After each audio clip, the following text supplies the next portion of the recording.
बिस्मिल्लाहिर्रहमानिर्रहीम। Welcome back to my channel. उम्मीद है सब खैरियत से होंगे। आज आपके लिए मैं एक नई वीडियो लाई हूँ जिसका टॉपिक है बेल बॉटम ट्राउज़र की कटिंग। पहले डेफिनेटली हम उसकी ड्राफ्टिंग करेंगे, देन कटिंग करेंगे और स्टिचिंग आपको फिर समझना आसान होगी। जब आपको मैं बार बार कहती हूँ, जब आपको ड्राफ्टिंग आ गई, कटिंग आ गई तो फिर स्टिचिंग तो कुछ भी नहीं है ना, हाफ इज़ डन।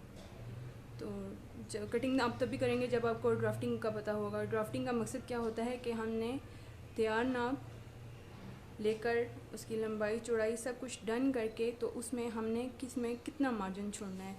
तो अभी हम बात कर रहे हैं बेल बॉटम ट्राउज़र के बारे में। तो उस बेल बॉटम ट्राउज़र का मैंने तैयार नाप ले लिया है। आप जब भी काम करें, मैं हमेशा आपको सजेस्ट करती हूँ कि अपना तैयार नाप आप लाजमी पास रख लीजिए। जी, तो हमेशा की तरह मेरा तैयार नाप जो है, मैंने जिस पे कटिंग करनी है वो मेरे पास लिखा हुआ पड़ा है कि मैंने डिसाइड किया हुआ है मैंने इसको कितना चौड़ा और कितना कैसे करना है। तो जो चीज़ें मुझे ज़रूरत हैं वो मैंने साथ रख ली हैं। एक तो मेरा तैयार नाप हो गया, फिर मेरा चाक हो गया मार्किंग के लिए, एंड देन मेरा इंची टेप हो गया और फिर स्केल हो गया। तो आइए सबसे पहले देखते हैं नाप में आपको ज़रा उसकी वजाहत कर दूँ। लंबाई जो है इस नाप की 38 इंचज़ यानी 38 इंच है, और आसन इसका मैं लूँगी 14। आसन अपने नाप से, अपनी हाइट से, अपने वजूद से, ये सारे कॉम्बिनेशन होते हैं। ना तो कभी उससे कम रखें अपनी लिमिट से, क्योंकि छोटा आसन फटता है, ना बड़ा रखें, बड़ा आसन भी फटता है। तो घेर जो है, जी हाँ सॉरी, घेर मेंशन करना भूल गई हूँ, घेर भी इसमें मैटर करता है। घेर भी मुनासिब रखें, बहुत बड़ा घेर मत रखिए, बहुत तंग घेर भी मत रखिए जो उठने बैठने में भी आपको इतना पैकअप कर दे ना तो आप उठ सकें ना बैठ सकें। तो फिर घुटना होता है बेल बॉटम ट्राउज़र में। इसकी खासियत जो है कि जब आपको सेंटर से आके अपनी नीज से टाइट करते हैं आप इसको, और नीचे आप इसकी मोरी पांचा जो है आप इसको खुला रखते हैं, तो ये फिर खिल के और ख़ूबसूरत नज़र आता है। दरअसल में इसकी खसूसियत ही यही है, घुटना टाइट और नीचे से मोहरी इसकी खुली होती है। तो ये जो नाप है, ये भी मैंने एक मेरे जानने वाली हैं, उन्होंने बोला है कि आप मुझे इसकी कटिंग बता दें, तो मैं लीजिए उनकी फरमाइश पे ही आपको बता रही हूँ। बहरहाल एक वे चल रहा है, फिर भी इंशाल्लाह ये सफ़र चलता रहेगा। तो अभी चलते हैं अपने नाप की तरफ, जहाँ पे सबसे पहले हमने डिसाइड करना है। एक साइड से शुरू करते हैं। हमेशा अगर आप शलवार की कटिंग ले रहे हैं तो हम लेंगे पहले कमीज़ की तरह ही। आप अभी तो हैरिस में वो इतना ज़रूरत नहीं है, लेकिन फिर भी जब कटिंग करें तो ये प्रेफर करें कि बंद साइड्स जो हैं आपके पास वो होनी चाहिए। इससे अब आपको कपड़े की लंबाई चौड़ाई का भी अंदाज़ा हो जाता है। और दूसरा ये कि कपड़े में जो रेब होती है, वो उस टॉपिक पे भी मैं आपको बताऊंगी। कपड़े की रेब भी बड़ा मैटर करती है। जब आप क्रीज पे कपड़े को प्रेस करके सीधा कर लेते हैं तो आपके लिए कुछ भी करना आसान होता है, यानी काम आपका आधा हो चुका होता है। तो यहाँ पे सबसे पहले मैं देखें, ये आड़ा तिरछा टेढ़ा मेढ़ा है, तो दोनों साइड्स को अपने अंदाजे से ये मैं बराबर कर लूँगी।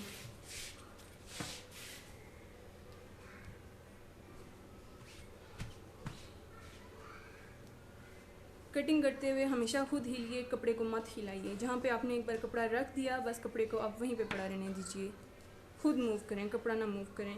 तो सबसे पहले आपने बिल्कुल एक स्ट्रेट लाइन लेनी है कि इसमें तकरीबन कपड़े की 4 तह आपके अंदाजे के हिसाब से बराबर बराबर पूरी आ जाए। ठीक हो गया, ये आपने वो मार्क ले लिया। यहाँ पे इस 2 इंच का आप मार्जिन रख दें। ये 2 इंच का वो मार्जिन है जहाँ से आप इसका नेफा मोड़ते हैं। तो अब तो ज़्यादा टाइम बदल चुका है, जिद्दत आ चुकी है, तो अब नेफा सिंपल बनाने के बजाय प्रेफर किया जाता है कि इसमें इलास्टिक जो है इसके अंदर ही सिलाई कर दिया जाता है इलास्टिक को। नेफे का निशान मार्क करने के बाद मैंने इसको रफली रख दिया। मैंने 13 इंच पे मार्क किया है और एक लाइन सीधी ड्रॉ कर दी है। सीधी लाइन ड्रॉ करने के बाद इधर से पहले मैं इसकी लंबाई ले रही हूँ, यानी अगर तो आपको हॉरिजेंटल और वर्टिकल यानी उफ़की और अमूदी खतों का पता है तो आपके लिए काम करना बहुत आसान होगा। पहले मैंने इसको अमूदी रुख पे यानी डाउन साइड, आपके नेफे से नीचे पांचे वाली साइड पे इसको मैंने 13 इंच का लिया है। फिर इसको मैंने इसी निशान पे घुमा के 16 इंच पे निशान लगाया। 16 इंच पे निशान लगाने के बाद, वैसे बेसिक तो तकरीबन यहाँ 14 ही होना चाहिए, तो 16 और 14 का डिफरेंस 2 होता है। मैं 2 इंच, वैसे तो हम ये 2 इंच का ही निशान मार्क करते हैं। 2 इंच का निशान मार्क करने के बाद तो इधर से भी 14 इंच, ये निशान सीधा आपस में मिल जाएगा।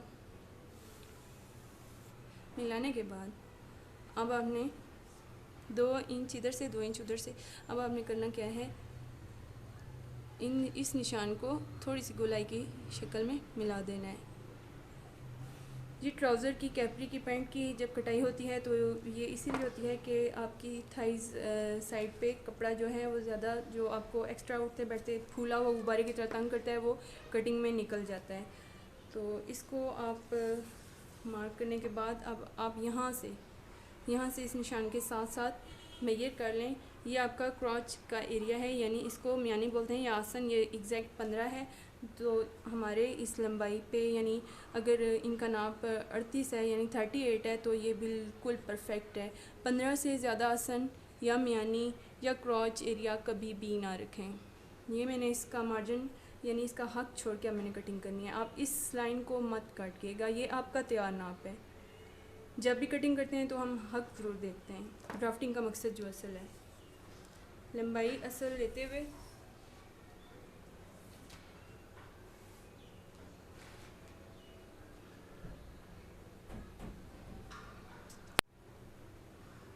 असल लंबाई को मार्क करते हुए एंड तक ले जाएंगे इंची स्टेप को।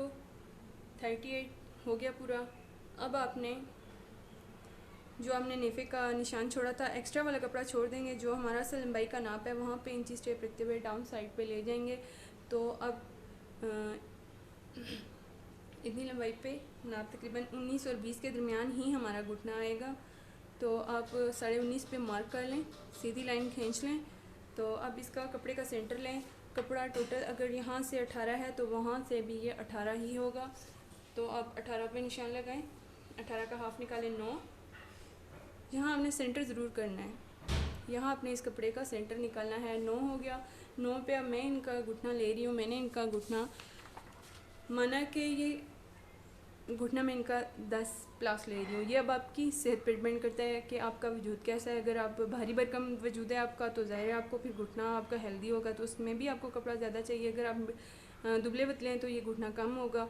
तो मीन वे मैं इनका 10 प्लस 11 कर लेती हूँ। 10 भी ले सकते हैं आप, लेकिन ये और टाइट करेगा। फिर कपड़े के स्टफ़ को भी देखा जाता है, मतलब लगे बंदे असूल नहीं है। उसमें ये होता है कि आप अपने कपड़े की फ्लेक्सिबिलिटी को भी देखते हैं कि आपका कपड़ा किस टाइप का है, उसमें कितनी लचक है।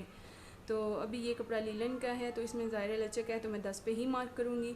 अगर ये कॉटन का होता, सख्त किस्म की तरह कॉटन होती जिसमें लचक जो होती है, फ्लेक्सिबिलिटी, वो उसका रेट 0 होता, तो फिर मैं उसको प्लस कर देती, यानी इसको 10 के बजाय मैं 11 ले लेती। और जो फैंसी कपड़े होते हैं उसमें कुछ उसमें भी फ्लेक्सिबल होते हैं, कुछ हार्ड होते हैं, तो बस उस हिसाब से प्लस माइनस हम इसको करते हैं। लेकिन घुटना खुला भी अच्छा नहीं लगता, घुटना बहुत टाइट भी अच्छा नहीं लगता। तो मैं इसको लूँगी फिर 10 का मतलब ये हुआ कि जो हमने इसका मरकज़ निकाला है, यानी इसके मैंने हाफ़ का निशान निकाला है, तो 5 लेफ़्ट और 5 राइट साइड पे, यानी दोनों साइड्स पे टोटल मिला के 10 ही आना चाहिए। तो अब इसी लाइन को मैं सीधा मिला देती हूँ ये, और यही लाइन टिल बिल्कुल एंड पांचे की मोहरी तक जाएगी। ये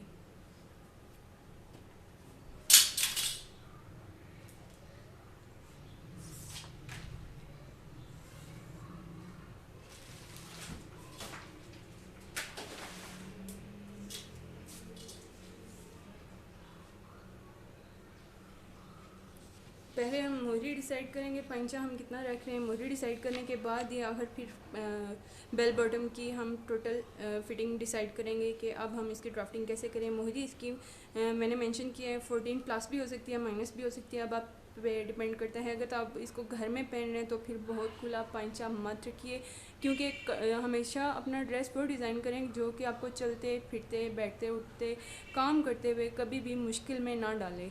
तो आप इसकी लगभग ऐसी मेजरमेंट लें कि जो कि कंफर्टेबल हो, ना कि उल्टा आपको वक्ते में डाले रखे। अच्छा, इसकी मैं लीलन के हिसाब से, वैसे तो मैंने 14 प्लस या माइनस रखी है, बताया मैंने आपको उसकी रीज़न क्या है। रीज़न सिर्फ यही होती है कि फ्लेक्सिबिलिटी भी होती है, प्लस कैजुअल कपड़ों का हिसाब थोड़ा और होता है जो आम रूटीन में पहनते हैं। तो जो फैंसी होते हैं, जो किसी फंक्शन वगैरह पे या पार्टी वेयर होते हैं, आप उसमें कुछ भी कर सकते हैं, उसमें बहुत होता है, आप कर लें उसको, उल्टा सीधा कुछ भी कर सकते हैं। तो इसको लीलन के हिसाब से मैं इसका 13 से 14 कुछ इस टाइप का ले रही हूँ कि मतलब आप वो चीज़ रहे ना जो आप कैरी भी कर सकें। चले मैं इसका 13.5 कर देती हूँ। और उसी ये जो सेंटर की लाइन जा रही है नीचे, ये नेफे से लेकर टिल ये पांचे तक ऐसी ही जा रही है, हमारा सारा नाप इसी पे ही बेस कर रहा है। तो मैं 13 लूँगी। हमेशा नाप को डिसाइड करने का मैंने आपको क्या तरीका बताया कि आप इसको यूँ हाफ़ कर लें। 13 का आधा क्या होता है, 6.5 यानी 6.5। तो अब इस निशान पे 6.5 इधर 6.5 उधर, सेंटर को आपने नहीं छेड़ना।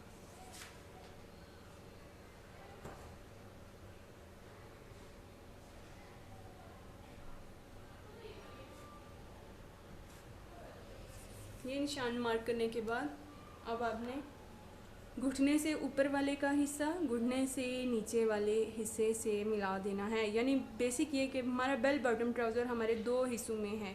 यानी हमारी टांगें जो नी से ऊपर वाला है उसकी मार्किंग अलग है, और जो नी से नीचे है वो उसकी मार्किंग अलग है, लेकिन टाइट जहाँ से हो रहा है वही हमारा मरकज़, वही हमारा ये हो गया घुटना। ये इसकी शेप आ गई यूँ।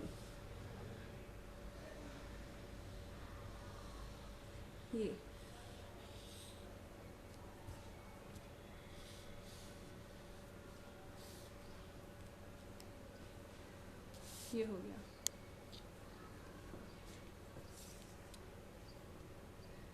अब आपने जो घेर का निशान लिया था क्रॉस पे, आप इसको मिला लें इधर, और वही नीचे चला जाएगा। लेकिन इसकी शक्ल ज़रा बेल शेप में ही दीजिएगा, उसको बिल्कुल कस नहीं देना आपने, तिरछा एकदम से नहीं मिलाना, बल्कि उसकी शेप देनी है। ये देखें, वैसे तो ये हम तिरछा अगर नापें तो ये है, लेकिन हम यहाँ से इसको ज़रा लूज ढीला थोड़ा खोलते खोलते इसको हम शक्ल देंगे। सी जैसे बैल की शेप होती है, बैल आपने देखा ना, थोड़ी सी पीछे से इसकी शक्ल चाहे जैसी भी हो आगे से जाके खुलती हुई फील होती है। तो कसना आपने यहाँ से, टाइट आपने सिर्फ घुटने से करना है। तो फिर मीन में आपने इस निशान को इधर मिलाते हुए कम कर देना है। अब आपने जब कटिंग करनी है तो जैसे हमने इधर क्रॉच का निशान हक पे छोड़ा था कि ये जो हमारा मेन ड्राफ्टिंग में हमने पहला निशान लगाया था, ये हमारे तैयार नाप थे। तो ये जो था हमारा ये हक का नाप था कि इसमें ये जो कपड़ा है हमारा ये वाला, ये हमारा आएगा सिलाई में। तो इधर भी ऐसे ही आधे आधे इंच की हर तरफ से गुंजाइश रख के, और उधर से भी दोनों साइड पे रख के काट लेना है।